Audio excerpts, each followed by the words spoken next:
सभी का एक बार फिर से स्वागत है। नमस्कार, मैं हूं रत्ना और आप देख रहे हैं केकेडी न्यूज। शाम के 6 बज चुके हैं और वक्त हो चुका है मुद्दे की चर्चा का। इलेक्ट्रॉनिक वोटिंग मशीन यानी कि ईवीएम को लेकर एक बार फिर सियासी घमासान शुरू हो गया है। पहले देश के गलियारों से ईवीएम पर सवाल उठाए जाते थे, इस बार विदेशों से भी ये हमला किया गया। सवाल पूछे जा रहे हैं कि क्या ईवीएम को हैक किया जा सकता है। दरअसल लोकसभा चुनाव के नतीजों के बाद इस बार ईवीएम पर सवाल उठाने वाला विपक्ष चुप बैठा था, लेकिन एक रिपोर्ट ने शांत बैठे विपक्ष को सरकार को घेरने का एक और मौका दे दिया। दरअसल ईवीएम पर सियासी बवंडर की शुरुआत टेस्ला के सीईओ एलन मस्क के बयान से शुरू हुआ है। एलन मस्क ने अपने एक्स अकाउंट पर लिखा था कि हम लोगों को इलेक्ट्रॉनिक वोटिंग मशीन यानी कि ईवीएम को हटा देना चाहिए। मनुष्य के अलावा आर्टिफिशियल इंटेलिजेंस यानी कि एआई के माध्यम से ईवीएम को हैक होने का ये जोखिम है। देश में लोकसभा चुनाव खत्म हो चुके हैं और अब कई राज्यों में विधानसभा और उपचुनाव की तैयारियां हो रही हैं।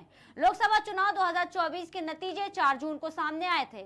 इस चुनाव में भाजपा को बड़ा नुकसान हुआ। पार्टी इस बार अपने दम पर 272 सीटों यानी कि इसी बहुमत के जादुई आंकड़े को भी पार नहीं कर पाई। हालांकि एनडीए को इस चुनाव में 292 सीटें मिली। इसी के साथ नरेंद्र मोदी ने तीसरी बार प्रधानमंत्री की शपथ भी ली। उधर इंडिया गठबंधन ने सभी अनुमानों को धत्ता बताते हुए 234 सीटों पर सफलता हासिल की है। आपको बता दें कि भाजपा ने 240, कांग्रेस ने 99 लोकसभा सीटों पर जीत हासिल की। वहीं जिस तरह से आरएसएस संघ प्रमुख मोहन भागवत ने अब अपना बयान दिया, उस पर भी अब बीजेपी और संघ के बीच कुछ ठीक नहीं है, ऐसी बातें सामने आ रही है। मोहन भागवत ने कहा कि ये जो चुनाव है वो देश के प्रजातंत्र में हर 5 साल में होने वाली घटना है और अपने देश के संचालन के लिए कुछ निर्धारण करने वाला महत्वपूर्ण प्रसंग है, मगर उस पर ही चर्चा करते रहे। इतना महत्वपूर्ण आखिर ये क्यों है? समाज ने अपना मत दे दिया है और उसके हिसाब से सब कुछ होगा।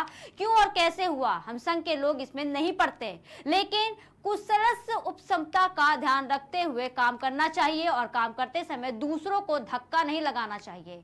इसी मर्यादा का ध्यान रखते हुए हम काम करते हैं, यही हमारा धर्म और संस्कृति है। इसका पालन करके जो चलता है उसमें अहंकार नहीं आता है, वहीं सेवा करने का अधिकार होता है।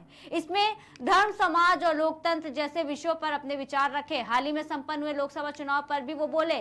संघ प्रमुख ने कहा कि चुनाव के परिणाम आ चुके हैं, सरकार बन गई है, लेकिन अभी भी ये चर्चा गलियारों में है और जो हुआ, क्यों हुआ, कैसे हुआ, इन सब बातों पर अभी भी मंथन किया जा रहा है। क्या कुछ कहा, देखिए आप भी। काम करे लेकिन मैंने किया ये अहंकार न पाले, तो हम इस देश की सच्ची सेवा कर रहे हैं ऐसा होगा। भारत को खड़ा करना है तो समाज को इस प्रकार बनना पड़ेगा। समाज ऐसे बनेगा तो व्यवस्थाएं और व्यवस्था चलाने वाले लोग अपने आप उसके पीछे पीछे चलकर ऐसा बनेंगे। काम करे लेकिन मैंने किया। उनके इस बयान के बाद से इसका अलग अलग मतलब निकाला जा रहा है। वहीं आरएसएस के वरिष्ठ नेता इंद्रेश कुमार ने कहा कि भगवान श्री राम का न्याय इतना सच्चा है कि जिस बीजेपी ने उनकी भक्ति करने के बाद अहंकार किया, उसे भगवान श्री राम ने 241 सीटों पर ही रोक दिया। देखिए क्या कुछ कहा।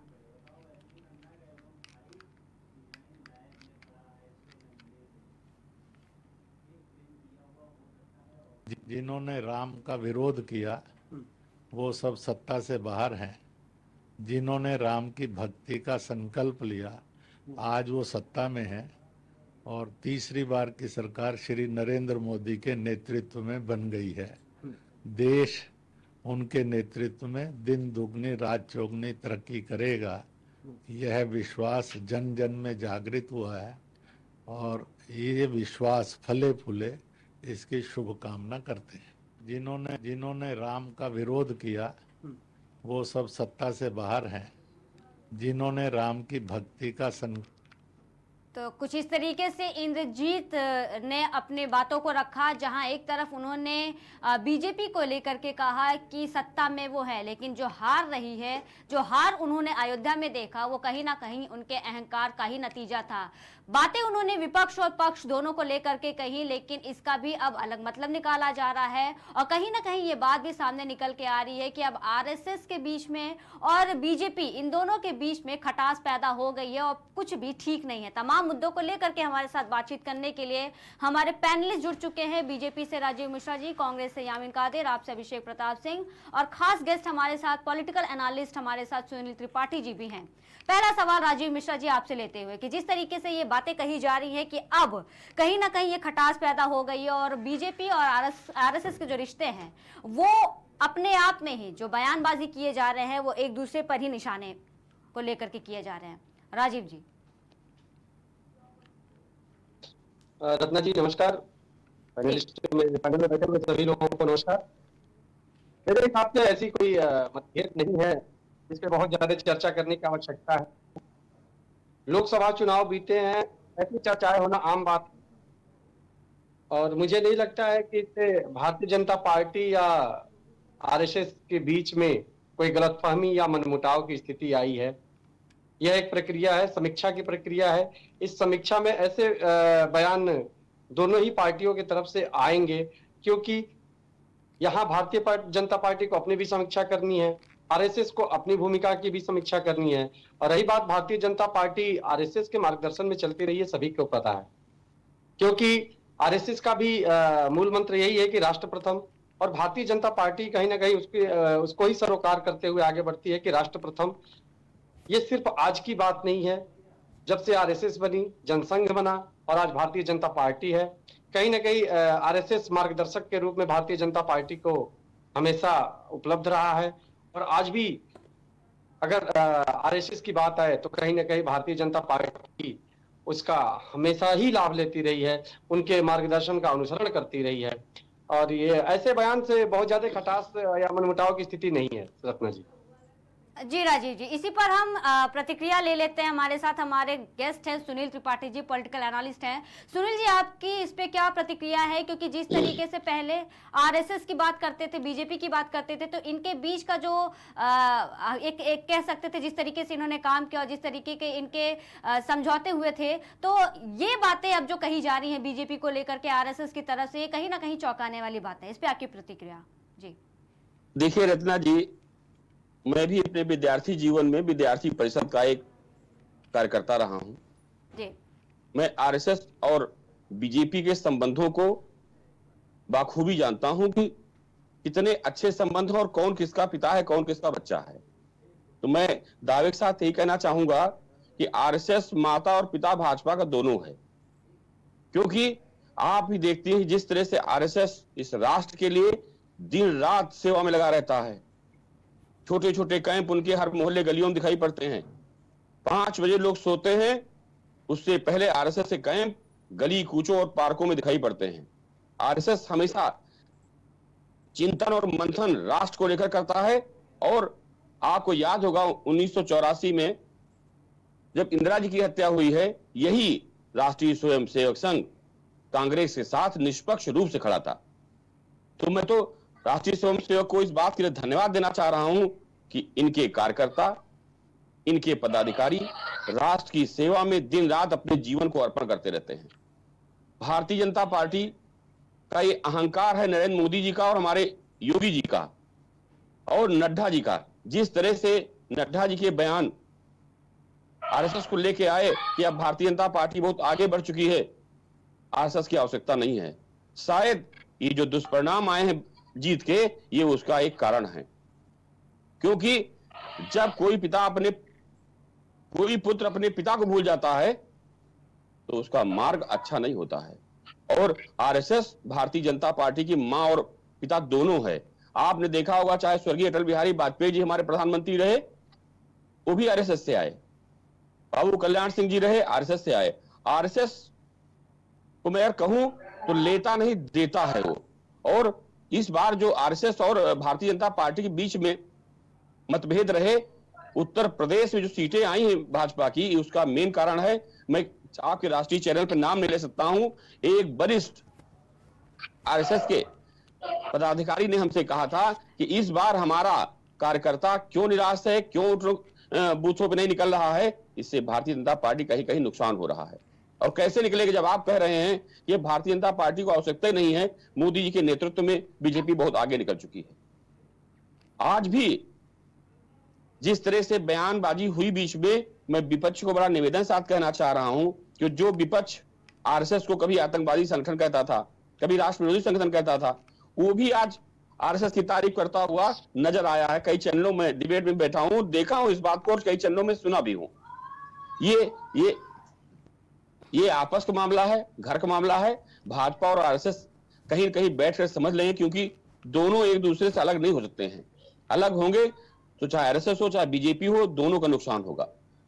अब हम लोग आते हैं मेन मुद्दे पर रत्ना जी। उत्तर प्रदेश में आज मैं योगी जी को धन्यवाद देना चाह रहा हूं कि जिन मुद्दों की हम आप चर्चा कई महीनों से करते रहे, शायद योगी जी को उन मुद्दे आपके चैनलों के माध्यम से वहां तक पहुंचे हैं। अभी योगी जी ने एक प्रेस कॉन्फ्रेंस में कहा कि देहात की सड़कें गड्ढा मुक्त होनी चाहिए। हम लोगों ने हमेशा इस बात चर्चा की कि भारतीय जनता पार्टी ने पैसा दिया, विकास कार्यों में पैसा दिया, ये बात सत्य है, लेकिन वो पैसा जमीनी स्तर पर भ्रष्ट चंद नेताओं कहिए या अफसरों कहिए, उनके कारण जनता तक नहीं पहुंचा। सड़कों की बात करें, गड्ढा मुक्त सड़कों का आदेश माननीय मुख्यमंत्री जी ने दिया था। मैं दावे के साथ कह रहा हूं कि शहर के गड्ढे गड्ढा मुक्त नहीं हुई हैं, देहातों क्या हाल है। शायद हमारे मुख्यमंत्री जी ने इस बात को संज्ञान लेते हुए आप लोगों के चैनल के माध्यम से उनको ज्ञात हुआ होगा कि ग्रामीण अंचलों की स्थिति क्या है। बिजली लेके पूरे प्रदेश में हाहाकार मचा हुआ है, जानबूझ के बत्ती काटी जा रही। मैं दावे के साथ कहना चाह रहा हूं कि जिससे भारतीय जनता पार्टी का महत्व कम हो और लोगों में रोष पैदा हो। आज मुख्यमंत्री जी ने उस पर भी चाबियां कसी हैं कि 24 घंटे बत्ती मिलना चाहिए, चाहे ग्रामीण अंचल हो चाहे शहरी क्षेत्रों हमारा। तीसरी बात, लैंड एंड ऑर्डर बात में आज मुख्यमंत्री जी को मैं व्यक्तिगत धन्यवाद देना चाह रहा हूं। जिस तरह से उन्होंने लोगों के बीच अपने संदेश को भेजा, अधिकारियों के माध्यम से अधिकारियों को चाबी टाइट की है रत्ना जी, वो काफी प्रशंसनीय। उन्होंने कहा, आपने भी देखा कि अब कोई भी आपराधिक तत्व चाहे किसी जात धर्म का मजहब कहो, बख्शा नहीं जाएगा। लॉ एंड ऑर्डर पर उत्तर प्रदेश के मुख्यमंत्री को मैं सर्वश्रेष्ठ मानता हूं, कहता रहता हूं कि लॉ एंड ऑर्डर पर जिस तरह योगी जी ने काम किया उसकी जितनी प्रशंसा की जाए कम है। आज आप देख रही हैं कि ग्रामीण स्थिति क्या है, चाहे किसान को देख लीजिए, सड़क नहरों में पानी नहीं है, सड़कों गड्ढे मुक्त नहीं हुए। रत्ना जी एक सेकंड में आपको और लूंगा, मैं सीतापुर की एक रैली में, कंदुनी एरिया पड़ता है जहां स्वयं मुख्यमंत्री जी गए थे, कंदुनी से रामपुर कला एक मार्ग पड़ता है, कम से कम 15 साल हो गए, 10 साल मार्ग पर कई बार बस टिंचर लगा दिए थे जहां तहां, वो रोड आज तक नहीं बनी है। सीतापुर में सीट क्यों हारी है? यही कारण है, सांसद विधायक अपने क्षेत्र में काम ही नहीं किया। और जो जिलाधिकारी महोदय हमारे पहुंचे सीतापुर में, मैं बार बार कहता हूं कि जब तक ऐसे जिलाधिकारी रहेंगे कि जो जनता की समस्याओं को सुनेंगे ही नहीं, कार्य को देखेंगे ही नहीं, तो वास्तव में धरातल पर काम करना भारतीय जनता पार्टी के लिए आसान नहीं है। और सुनील जी, मैं बड़ा निवेदन साथ जी रत्ना जी एक सेकंड, मैं निवेदन साथ कहना चाह रहा हूं कि अब मुख्यमंत्री जी एक बार जब तक अपने घर की सफाई नहीं करेंगे, घर की सफाई मतलब मैं लेट्रिन बाथरूम किचन नहीं कर रहा हूं, प्रशासन कर रहा हूं, जब तक एक बार सफाई नहीं करेंगे तब तक भारतीय जनता पार्टी का अस्तित्व और उसकी नीतियां गांव तक पहुंच जाए, ये असंभव है। ठीक है सुनील जी, ठीक है सुनील जी। यामिन जी, तमाम बातें कही हैं सुनील जी ने, आपने सुनी भी हैं। और जिस तरीके से आरएसएस और बीजेपी के बीच में ये कलह की बात सामने आ रही है, क्योंकि बीजेपी के माता पिता, जैसा कि सुनील जी ने अभी कहा कि कहा जाता है, और इस तरीके से जी बिल्कुल, तो जिस तरीके से इन्होंने कहा कि साथ चलना है तो दोनों को साथ रहना पड़ेगा, क्योंकि अगर कोई एक भी अलग होता है तो अस्तित्व भी एक तरीके से, खासकर बीजेपी की बात करें तो जो बीजेपी यहाँ तक पहुंचा है वो उसके लिए आगे मुश्किल हो जाएगी, उसके लिए रास्ते जो हैं वो मुश्किल होते हुए नजर आएंगे। क्योंकि ये भी कहा गया है बीजेपी की तरफ से कि अभी हम किसी की संग की जरूरत नहीं है। तो इसे आप कैसे देखते हैं यामिन जी?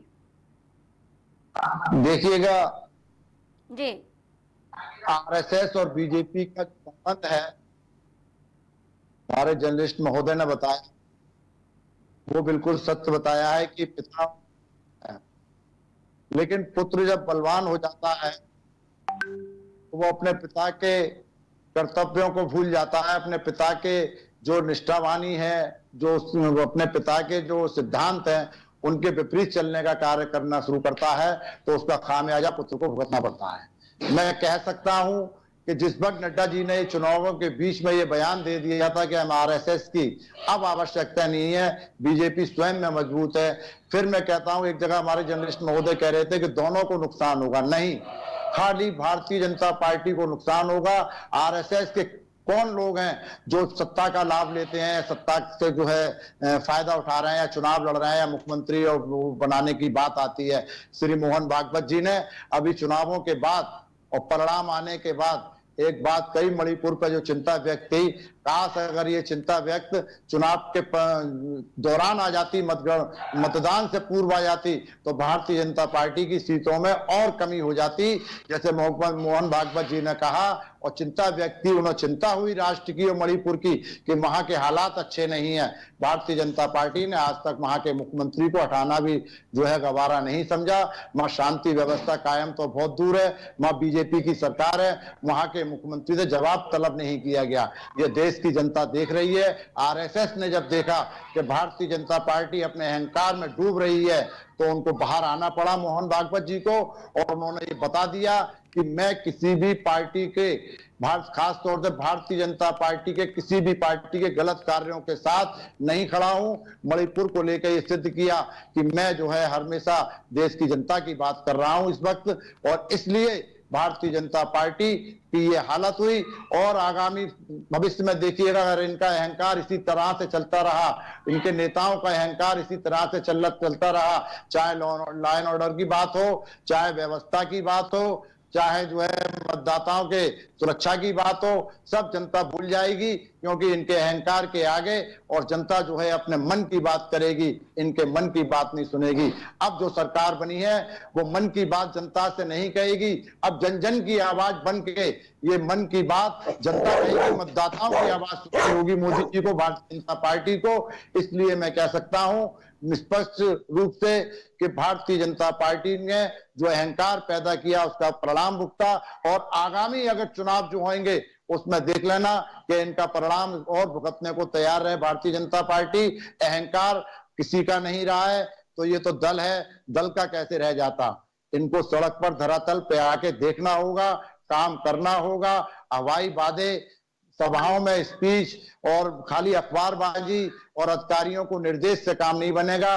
300 गांव की एक सांसद को गांव जो है गोद देने की बात माननीय प्रधानमंत्री जी ने कही थी, वो सांसद महोदय गांव को भूल गए। उस गांव की दुर्दशा देख लीजिए, किसी ने लिया हो आज तक प्रधानमंत्री महोदय ने, ये माननीय प्रधानमंत्री जी ने सदन में या कहीं नहीं बताया, उन सांसदों के खिलाफ कोई कार्रवाई नहीं की, ना जवाब तलब किया कि आपने जो गांव गोद लिए, जो विश्व में जो है उदाहरण बनने जा रहे थे, वो उत्तर प्रदेश में या पूरे भारत के अंदर कहां कहां उदाहरण बने, वो तो बता दीजिए। प्रधानमंत्री जी भी जो है उस बात को भूल गए, सांसद महोदय भी भूल गए। जनता ने 5 साल आए, अपना जवाब जो है मत का प्रयोग करके दिया, और इनको बेदखल करके बिठा दिया, और विपक्ष को मजबूत स्थिति में लाकर खड़ा कर दिया।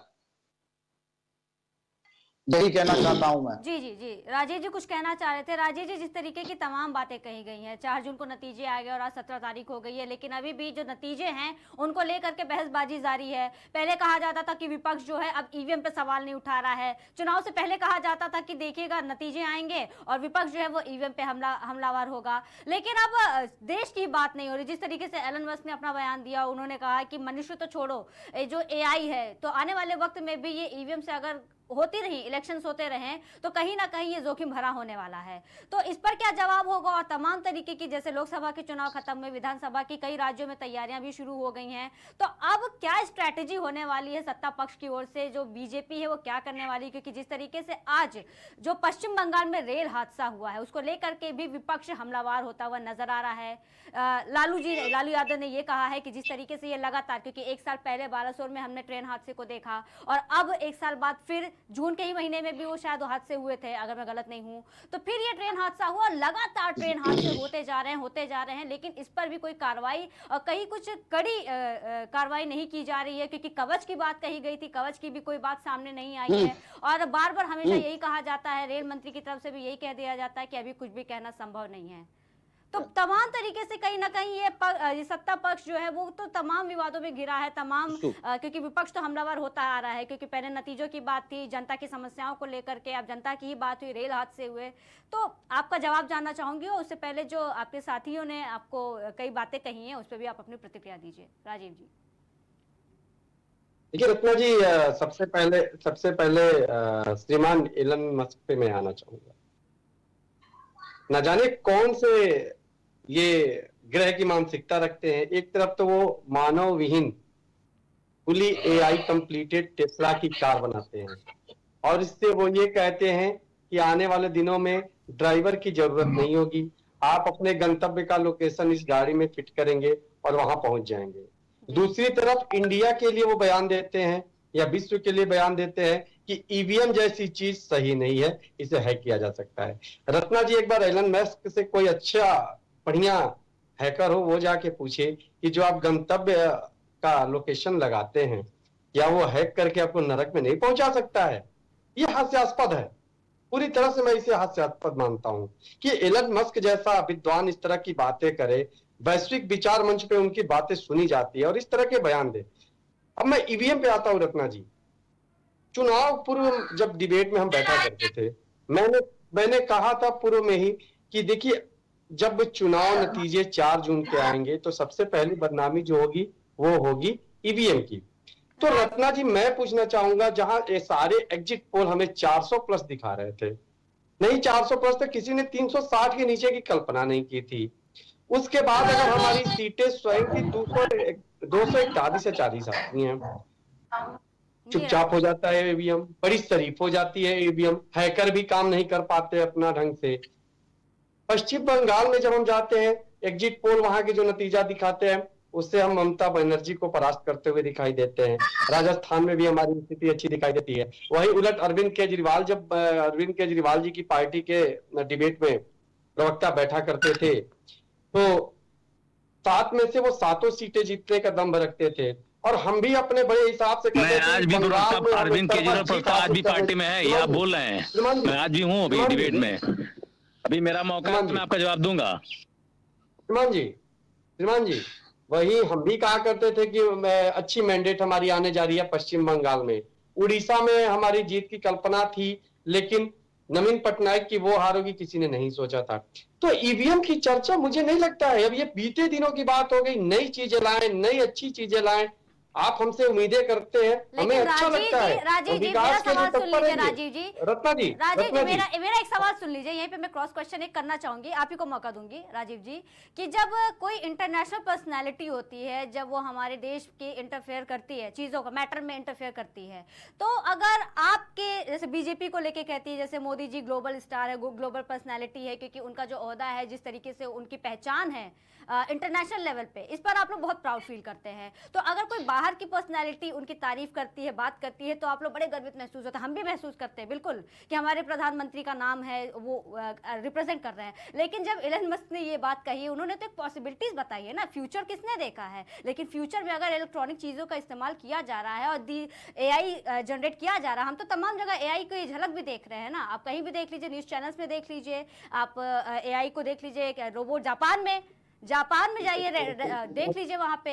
तो रचना जी, मैं आपको जरा रोकूंगा। तो ये तो थोड़ा इलॉजिकल बात थी, जो बीजेपी बनाने वाला तो जवाब देना मनुष्य है ना। चाहता हूं। और आप एलन मस्क के माइंडसेट की, उनके IQ पे क्वेश्चन उठा रहे हैं। एलन मस्क, आप पता ही है, उनके इंट्रोडक्शन की जरूरत नहीं, ना ही मैं किसी का यहाँ साइड ले रही हूँ, ऐसा कोई नहीं है। भारतीय हम भी हैं, आप भी हैं। लेकिन ये जो बात आपने थोड़ी सी की, थोड़ा सा समझ नहीं आई लॉजिकल, क्योंकि ये वैलिड पॉइंट तो हो सकता है ना राजीव जी, बिल्कुल हो सकता है। रत्ना जी, मैं उसका जवाब दे रहा हूँ आपको। जी बिल्कुल। अरे भाई, सुनील त्रिपाठी जी बैठे हुए। रत्ना जी, सुनील त्रिपाठी जी बैठे हुए, मैं भी बैठा हूँ। सुनील त्रिपाठी जी का तजुर्बा, उम्र दोनों बड़ा है, ओहदा भी बड़ा है। इन्होंने बात बताई अरविंद केजरीवाल की। एक मिनट रत्ना जी, एक मिनट रुकिए। आप बहुत बोल चुके हैं, आप सुनिए, आप सुनने की बारी आपकी है। अभिषेक जी, राजीव जी को मैं 1 मिनट दे रही हूँ, अपनी बात कंप्लीट कर ले, फिर आप बोलिए। मेरी बात पूरी हो जाने दीजिए। हाँ राजीव मेरी बात जी, पूरी 1 हो मिनट में जाने आप अपनी बात पूरी करिए जी। उसके बाद अभिषेक जी, मैं आपसे जवाब लेना चाहूंगी। राजीव जी।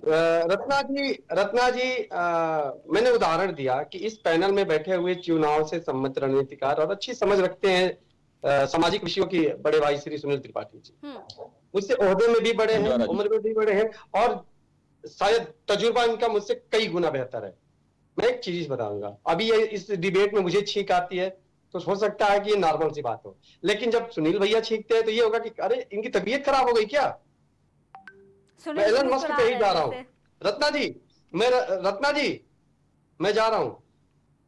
पिछले 4-5 सालों से एलन मस्क के पेट में बहुत बड़ा दर्द हो रहा है भारत के साथ व्यापारिक संबंधों को लेकर।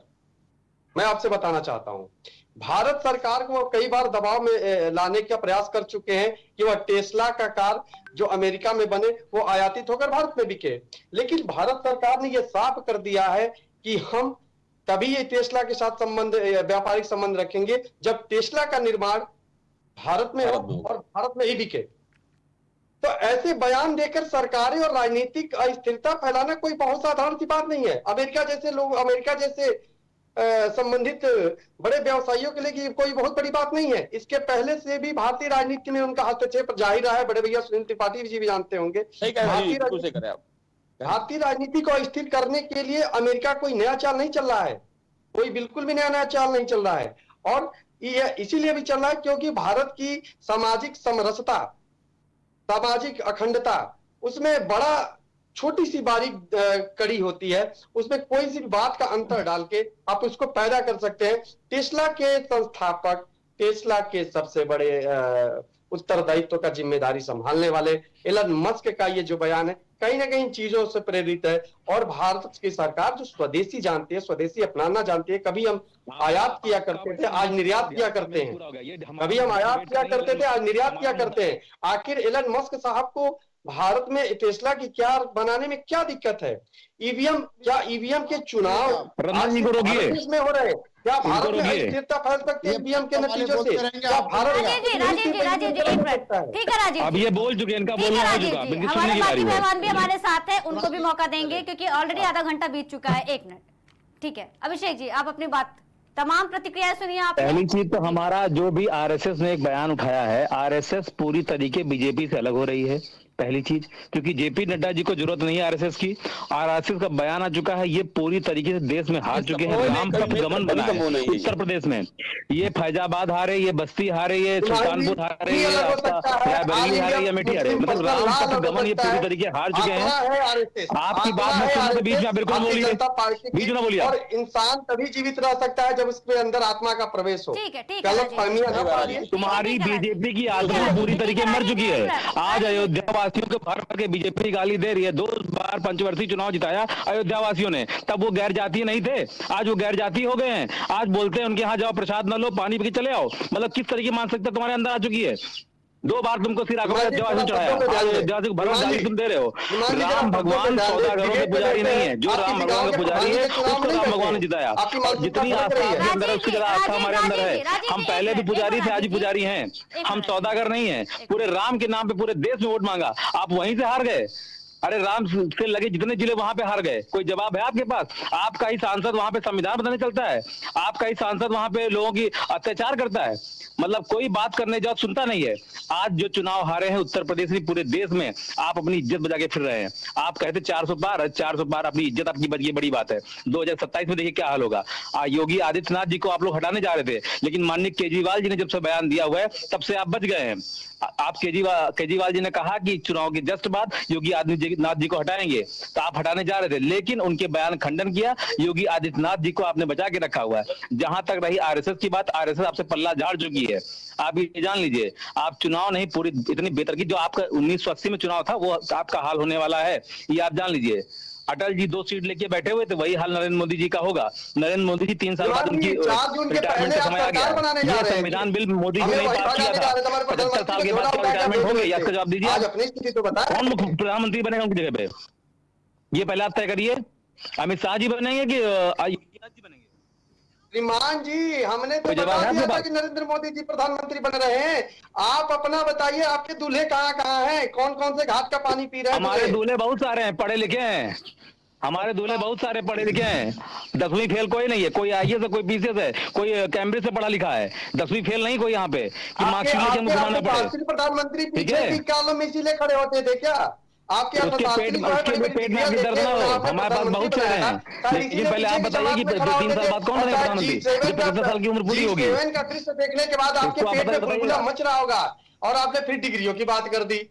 हमने तो पहले ही कहा था डिग्रियां बड़ी होती है या सोशलिज्म बड़ी होती है। मोदी जी बोलते मैंने चाय बेची, अरे कोई तुमने क्या देखा? मैंने इंटर किया, मैंने हाई स्कूल किया, मैंने ग्रेजुएशन, कोई हित मित्र उनका है? आज चुनाव हारे हैं, 99 पर आप आके जीत का जश्न मनाते हैं। 240 वाली पार्टी, क्या बात है? अरे जी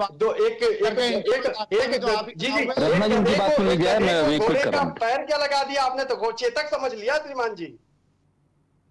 ठीक है राजीव जी, उम्मीद करती हूँ कि अभी आपके पास कुछ नहीं है बोलने के लिए। एक बार अभिषेक जी को भी बोलने दीजिए, क्योंकि वो अपनी बात कह रहे हैं और आप बीच में ही उनकी बातों को काट के अपना जवाब दे रहे हैं, तो वो मत करिए, क्योंकि फिर ऐसे कोई फायदा नहीं होगा। जी अभिषेक जी, अभिषेक जी आपकी आवाज नहीं आ रही है।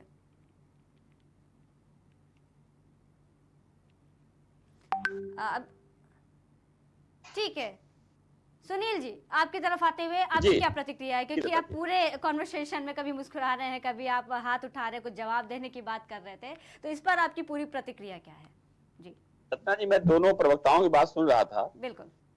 आप कह रहे हैं कि मेरे वहां आईएएस, पीसीएस, आईपीएस, मैं बड़ा निवेदन साथ कह रहा हूं कि इस चुनाव में उत्तर प्रदेश से कई आईएएस भी सांसद बनने का सपना देखे, कई आईपीएस भी देखे।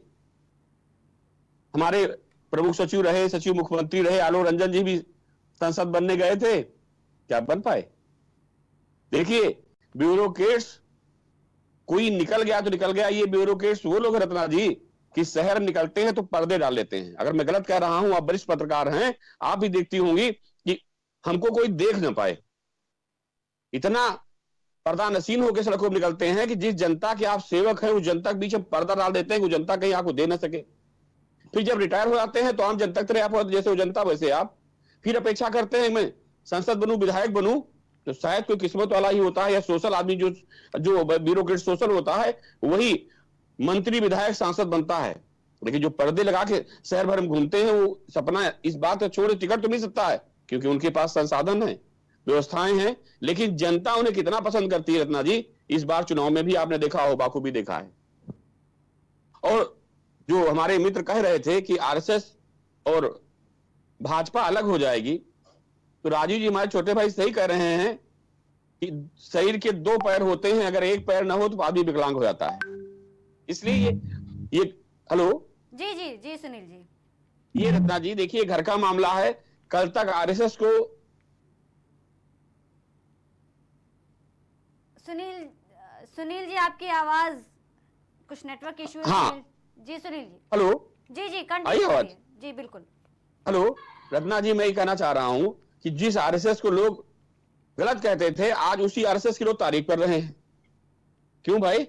घर में झगड़ा होता है तो पड़ोसियों को बड़ा आनंद आता है, लेकिन जब परिवार समझदार होता है तो अंदर की आवाज अंदर रहता, चौखट बाहर लाने देता। और भारतीय जनता पार्टी में, आरएसएस में ऐसे मैं मानता हूं बुद्धिमान व्यक्ति बैठे हुए हैं कि ये कभी एक दूसरे से अलग नहीं हो सकते हैं। सुझाव देना ये आरएसएस काम है, कार्य करना भारतीय जनता पार्टी काम है।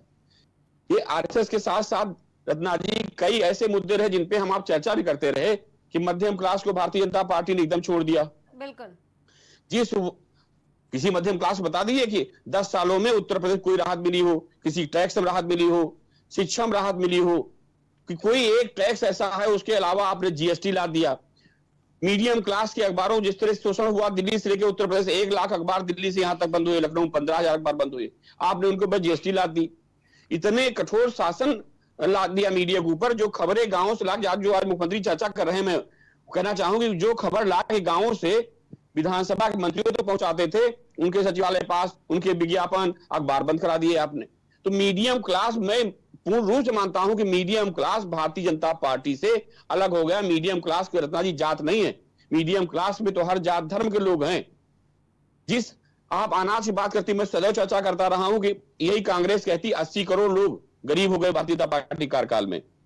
आज जब योगी जी ने चाबी कसना शुरू किया कि जो अपात्र लोग हैं, मैं हमेशा चर्चा करता रहा हूं कि अपात्र लोग कम से कम 20 करोड़ लोग इस देश में ऐसे हैं जो राशन लेकर के उस राशन को मार्केट बेच रहे हैं। आज मुख्यमंत्री जी ने उस पर भी चर्चा किया है और कहा जो अगर राशन कार्ड वापस नहीं करते हैं आप तो आपसे पैसा वसूला जाएगा। बिल्कुल सही है, ये मध्यम क्लास का पैसा है रत्ना जी। हेलो जी जी जी सुनील जी बिल्कुल। ये हाँ, ये रत्ना जी मध्यम क्लास का पैसा है जो हमसे आप टैक्स पेयर, हम आप टैक्स पेयर बन के दे रहे हैं, उस पैसे का दुरुपयोग हो रहा है।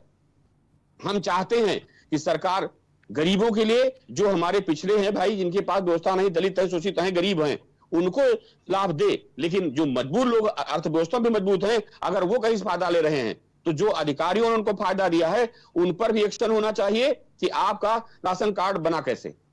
अगर जिसने बनाया है उतना वो भी अपराधी है, जो आज राशन ले रहा है उतना वो भी अपराधी है। ठीक है सुनील। आज कांग्रेस रत्ना जी एक सेकंड, सुप्रिया सुरेश जी कह रही थी जी कि भारतीय जनता पार्टी बड़ी क्रूर है। कल आप कह रहे थे 80 करोड़ लोग गरीबी रेखा से नीचे ले आए, और आज जब सरकार चाबी कस रही है तो आप कह रहे हैं कि सरकार बहुत क्रूर है। क्यों? अपात्रों को लाभ मिले। मैं तो इस दावे के साथ कह रहा हूं कि अपात्र व्यक्तियों की भी जांच होनी चाहिए, और जिसने अपात्र व्यक्तियों को राशन कार्ड दिया उनकी भी जांच होनी चाहिए। रत्ना जी, अब मैं क्षमा चाहूंगा आपसे, मुझे दूसरे चैनल में जाना है, क्षमा कीजिए हमको। ठीक है। नमस्कार। इसी पर हम प्रतिक्रिया लेंगे पहले यामीन कादिर जी से, फिर हम राजीव जी आपसे भी इस पर प्रतिक्रिया लेंगे। यामीन जी।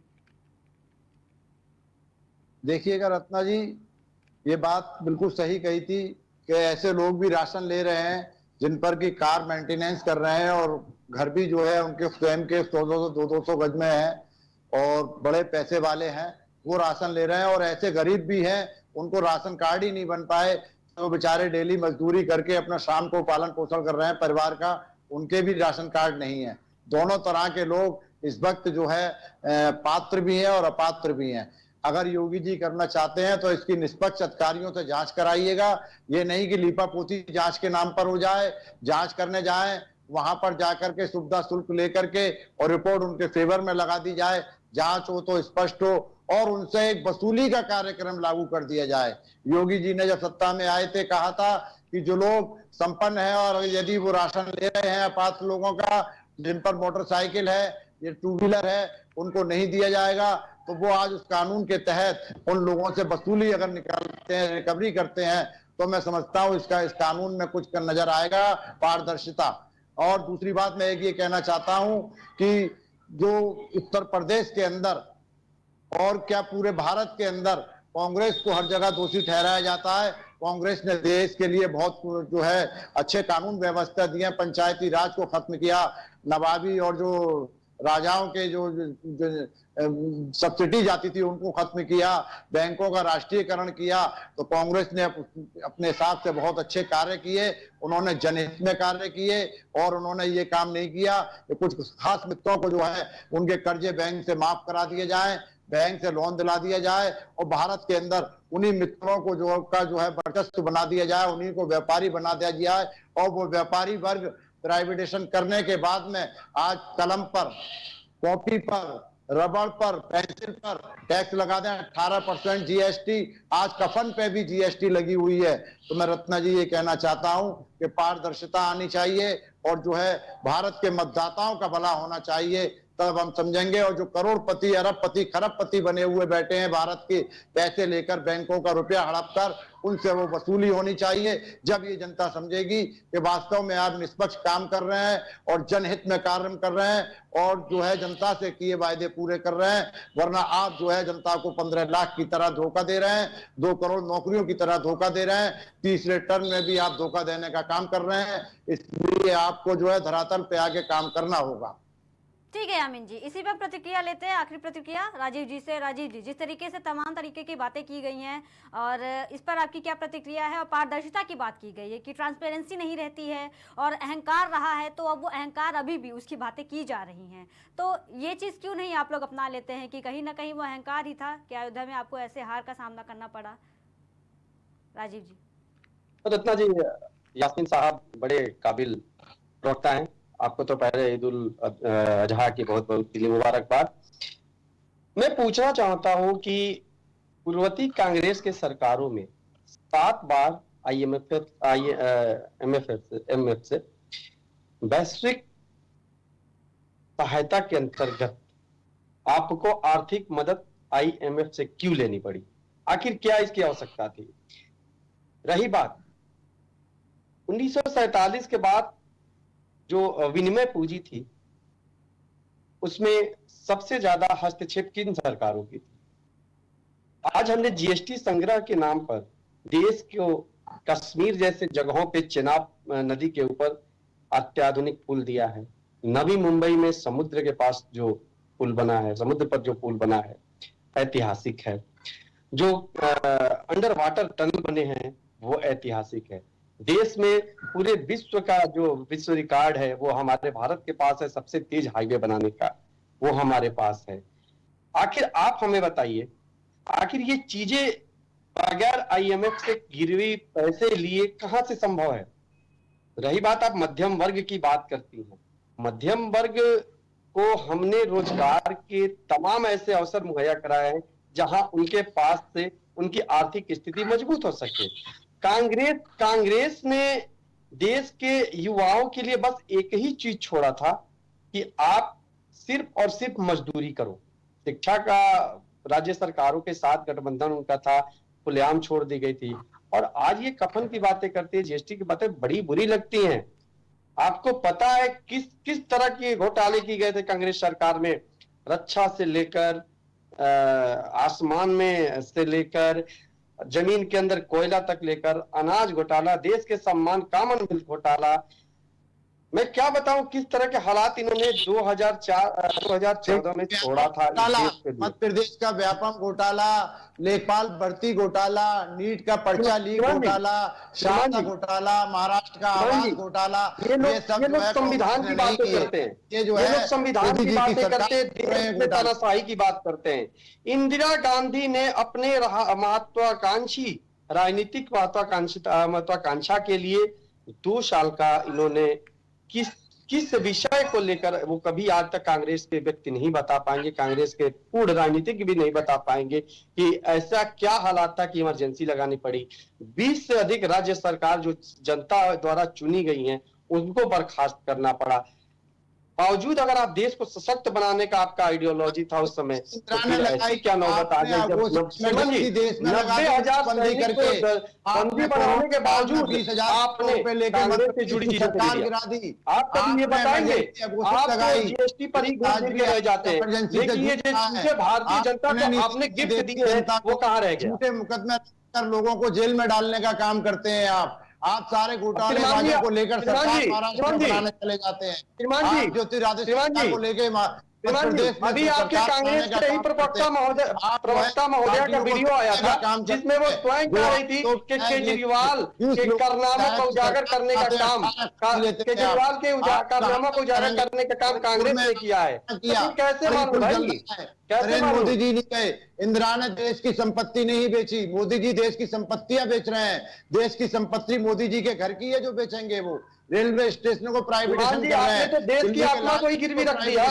इतने घोटाले किए कि देश की आत्मा को ही गिरवी रख दिया गया। सोना गिरवी रखा है विदेशों में। आप कहां की बात करेंगे? कांग्रेस ने कभी सोना गिरवी नहीं रखा, सोना दान दिया देश के लिए, देश की सेवा में सब कुछ दिया।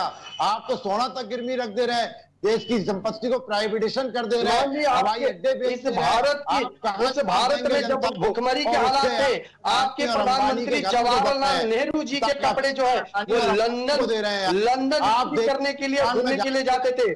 उनके लिए विशेष जेट का, उनके सिगरेट पीने के लिए विशेष जेट का उपयोग किया जाता था। श्रीमान जी, आप क्या जवाब दे पाएंगे? कांग्रेस की बात करते हैं, कांग्रेस ने देश को बनाने का काम किया, आपने तो सोना गिरवी रख दिया, आपने देश प्राइवेटाइजेशन पे ले गए। आप कहाँ जवाब देंगे जनता को? सोना गिरवी आपने रखा था। हमने एक मिनट, ठीक है।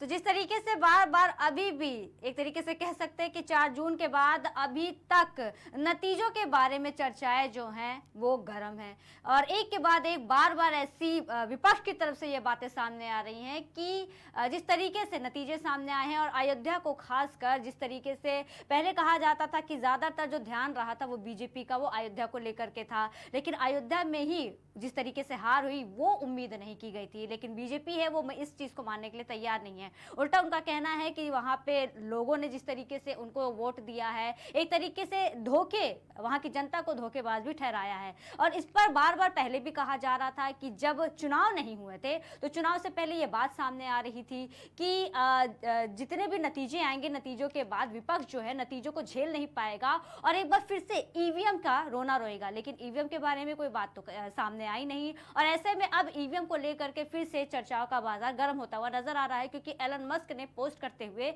ईवीएम यानी कि इलेक्ट्रॉनिक वोटिंग मशीन को लेकर के ये बात कही है कि सिर्फ मनुष्य ही नहीं बल्कि जो एआई है यानी कि आर्टिफिशियल इंटेलिजेंस, इनके द्वारा भी ईवीएम को जोखिम हो सकता है। तो जो नतीजे आएंगे, जो वोटिंग की जाएगी, उनमें जो अंतर देखने को मिलेगा उससे गड़बड़ी होगी, और गड़बड़ी ये फ्यूचर में होगी, बिल्कुल होगी, जिसपे तमाम बातें कही हैं। बीजेपी के प्रवक्ता ने भी बात कही है, और इस तरीके से बार बार ये सवाल जवाब किए जाते हैं कि अक्सर इन सब चीज़ों में हमेशा मध्यवर्गीय ही क्यों झेलता है, क्योंकि आज जिस तरीके से पश्चिम बंगाल की बात कर ले तो पश्चिम बंगाल में जो ट्रेन का जो रेल हादसा हुआ था, इस हादसे के बाद विपक्ष अब हमलावर होता हुआ दिखाई दे रहा है, क्योंकि कंचनजंगा एक्सप्रेस को एक मालगाड़ी ने टक्कर मार दी थी और इस दुर्घटना में जो आंकड़े बताए जा रहे हैं वो आंकड़े कहीं ना कहीं सटीक नहीं है। विपक्ष बार बार ये कह रहा है 25, 30, 45 यही आंकड़े बताए जा रहे हैं, और जब सुबह ये हादसा हुआ तब उनमें जो घायलों की संख्या थी वो 30 बताई गई थी और मरने वालों की लगभग 8 से 10। लेकिन सोचने वाली बात यहाँ पर यह है कि जब इतना बड़ा हादसा हुआ, क्योंकि रेल मंत्री भी कुछ कहने से पहले